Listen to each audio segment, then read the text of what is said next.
In this video, I'm going to show you how you can easily and quickly create a set of individualized outcomes to be used with one specific learner.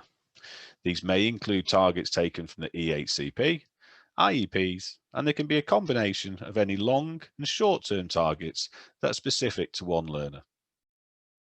In evidence for learning, we refer to these special types of frameworks as PLGs, personal learning goals.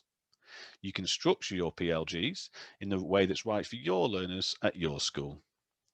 And a PLG is two things. It's a set of individualized outcomes for one learner, and we can see these down the left-hand side here.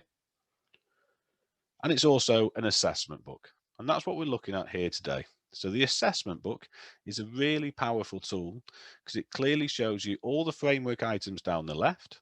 We can then tap on any of these to see all the photos, videos, observational notes, interventions that have all been recorded against each individual item. So I'm now going to show you how you can easily create a set of individualized outcomes to be used with one learner at your school. This can be done on the iOS app, but in today's video, I'm going to demonstrate how you can create it using a desktop or laptop computer using the web console. If you need any help or advice on how to access your web console, then please contact us and we'll be able to help you further. So I've now logged into the web console. So I'm going to hover over admin towards the top right and then click on PLG Manager. And then on the PLG Manager screen, and to create my first PLG, I click Create a New PLG towards the top right. And then I'm going to name the PLG. So in this example, I'm going to call it Jane Patterson. And I'm going to call it EHCP Outcomes. But you can name your PLGs as you wish. I'm then going to add my headings in. And in this example, I've actually got the learner's individual targets already in a Word document. So that I can just simply copy and paste them across. First of all, I'm going to copy the 4 areas of the EHCP. So I highlight the area I want to copy, press Control, and then I can copy the other lines at the same time, but not the text in between. I'm then just going to right click, copy, and I can either right click and press paste or press Control and V. So I've got the 4 areas of the EHCP as my main headings, and then I'm going to click Create at the bottom right. So we're then on the PLG settings page. I've already named the PLG. I'm the owner of the PLG because I'm creating it. And then the next thing I'm going to do is set the framework to be live. So I'm going to tap where it says archived and set it to be live, and same for the assessment book. These won't actually be live until the PLGs, the framework items, have been submitted for approval and been approved. I'm an assessment manager, so I will be able to do that, but doing this now by setting the framework and the assessment book live will save time later. So the next thing I'm going to do is select the learner that is linked to this PLG. So I could either click the drop-down arrow on the right-hand side and select from the list of learners, or I can click in the box and start to type in the learner's name. And in this case, I'm going to pick Jane. It is worth taking a moment just to double check that the learners at the name of the PLG and the learner match. The next part is giving the relevant members of staff permission to access the assessment book. So as I'm creating the PLG, I'm the owner, and I've automatically got permission to access the assessment book.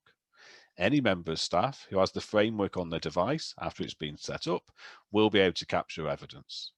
But those members of staff who also need to go into the assessment book to see the powerful summary page that we've just looked at, and also maybe in the future to make assessment judgments against a continuum to track progress, would need to be given specific access to that specific assessment book. So you'd click in the box and you could pick other members of staff who need also to access the assessment book. Do remember that assessment managers automatically have access all assessment books, so you don't need to give assessment managers specific permissions. So I'm going to scroll back to the top, and then I'm going to click Edit PLG Items at the top right. We've already got our 4 headings that we set before as the areas of the EHCP. And now I want to start to build in the items within cognition and learning. So I'm going to hover over the line and click the plus icon on the right-hand side. In this example, the first item I'm going to add is the long-term target from the EHCP. And I'm choosing not to link evidence to this long-term target. It's completely up to you if you want to, but in this example, I'm not. So I'm going to switch off enable evidence capture. And that means whatever item I enter into the box here, you won't be able to link evidence directly to it. So then I'm going to copy the long-term target from the EHCP within cognition and learning for Jane from the right-hand side. And then I'm going to press Control and V just to paste it in on the left. It's up to you if you want to add further information. In this example, I'm actually going to write at the start of it EHCP, colon, to make it really clear this is the long-term target from the educational healthcare plan. And then I'm going to click Add. So we've got the first long-term target in, and now I want to add in the 3 shorter-term targets. So again, I'm going to copy those from the right-hand side. Hover over the line I've just entered, the long-term target, and click the plus icon again on the right-hand side, because I now want to add some items within that area. This time I do want to leave on enable evidence capture switched on. So these short-term targets is what I'll actually be linking evidence to. You can enter in a number of outcomes at once, as long as each new one starts a new line. I don't need blank lines in between, and they seem to have been copied across, so I'm just going to remove those. And I'm also then just going to, in this example, I want to make it clear this is the short-term targets. So I'm just going to put ST at the beginning of it. You don't have to do this, and it's completely up to you how you structure the PLGs that are going to work best for your learners and your colleagues. So at the end of each short-term outcome, I am going to enter in the month that we've set these targets. So these were all set in April 2021. So I'm going to put 0421. And again, you may choose to do something similar. You may choose to do something different. But this is just to give you some ideas of what you can do. So I've done that for each of the 3 short-term targets. Enable evidence capture is switched on, and then I click Add at the bottom right. We've now got our first area of the PLG completed. So then I'm going to move on to communication interaction. So again, I can hover over that line, click the plus icon on the right-hand side. So within communication interaction, the first item is another long-term target. So in this example, we're switching off enable evidence capture. Again, I'm going to highlight it from the right, Control and C, and then Control and V to paste it in on my computer. At the start, I'm going to put EHCP, as we did before, to indicate it's the long-term target from the educational healthcare plan. And then I'm going to click Add at the bottom right. So then we're going to add in the 3 short-term targets. So I think in this case, there's 2 for communication and interaction. So I'm going to click the plus on the right. This time we are leaving enable evidence capture switched on. And again, we'll just copy and paste the 2 shorter-term targets. You don't need blank lines in between, and it is important that each new item starts a new line, so as it does in this example. And again, I'm just going to make a reference that these targets were set in April 21. And then click Add. So we've now got our first 2 sections completed. And even though we're not going to link evidence directly to these long-term targets, what's nice is when we do link evidence to this short-term target, it will make reference to the long-term target. So I'm now going to complete the process for the social, emotional, and mental health and physical and sensory sections of the PLG.